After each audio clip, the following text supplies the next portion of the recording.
what kinds of communication may be needed in this instance, and how do we assess what needs to be shared as far as what people need to know? I'm just thinking there may need to be a process of identifying other children who've been harmed. As Teresa noted earlier, there needs to be, some caution as far as what's announced and to who, and then obviously what platforms are used as far as what's announced and so on. If you all could just speak a little bit further into the kinds of communication here that we're talking about. Yeah, the very first thing, Matt, before the allegation takes place is we'd encourage church and ministry leaders to make a very clear commitment to protecting the vulnerable children in this particular situation. And then, of course, when an allegation takes place, to reiterate those commitments to protecting children and the vulnerable. Right. I'm happy to build on that. So the communication before this is basically what it's going to look like when these things happen. And so to backtrack just a moment with mandated reporting, that's reporting to government officials, and it should be confidential. Really, the question, I think, Matt, that you're focusing on is how are we communicating with other people? So hopefully somebody who communicates to the government should not have some fear of retaliation or being sued or anything like that because they're fulfilling their legal obligation and it is confidential.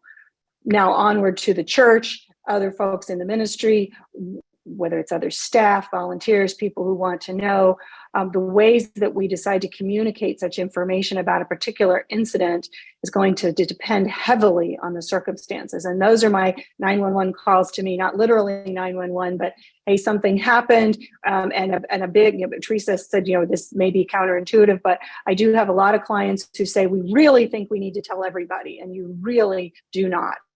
Or, to Rob's point about the clergy penitent privilege, those are some very important considerations. Sometimes you'll receive information about somebody who was abused long ago and now they're an adult.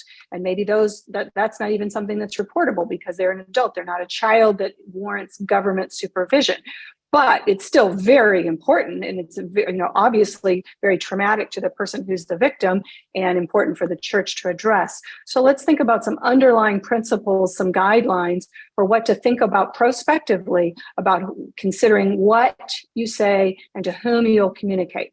So first, we want to communicate only with those who need to know, a need to know basis. An abuse allegation is generally not something you would share with the whole church, for many reasons. You would share it instead with certain people, such as those overseeing the children's ministry, those on a security team, and you should have some sort of security team. I'm not saying you need to have people with weapons. I'm saying you need to have people who monitor doors, make sure that things are open or closed the way they need to be, that they have a sense of who's in the building, who's allowed to be there, who's allowed to be in certain sections of the building.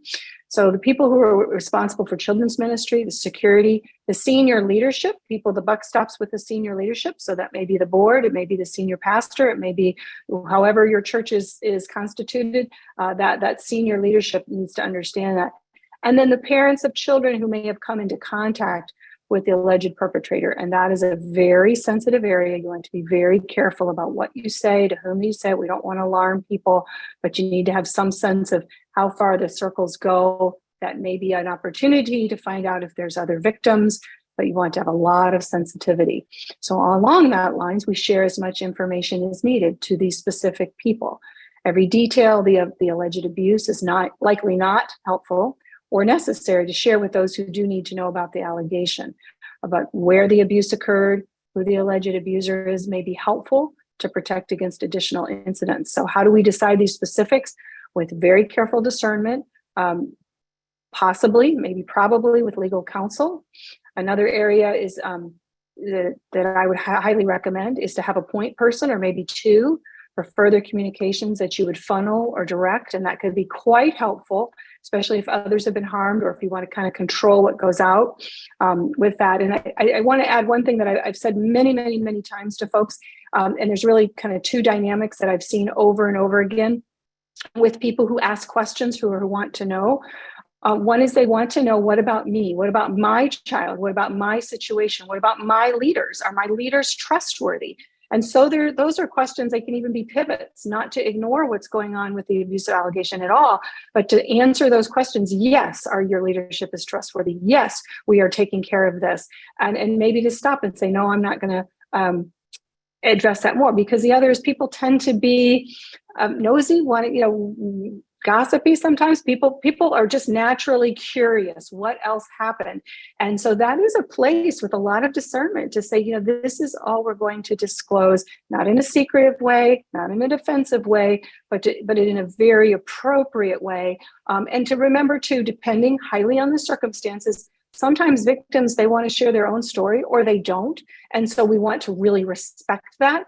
And people are in community together, so they can find out what they need to know, but it shouldn't be from you. And especially given sensitivities of what might possibly be the truth, what may possibly need to happen as far as care and whatnot. So following these guidelines of basically communicating only with those who need to know, figuring out what that basis is, getting wise counsel, and then having a point person who can have these clear instructions and be able to follow through with them, rather than diffused among folks who may get confused or otherwise do things that probably aren't wise in the long run. Let me build on, again, what Jeff said and Sally said.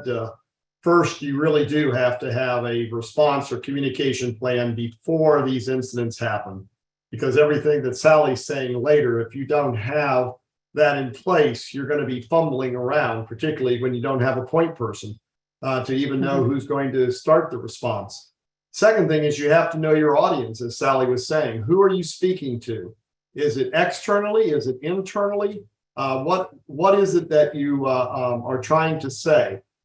One of the things that you want to keep in mind, particularly about communications, you want to do it in such a way that if the allegation is false, you haven't harmed someone's reputation or created defamation claims.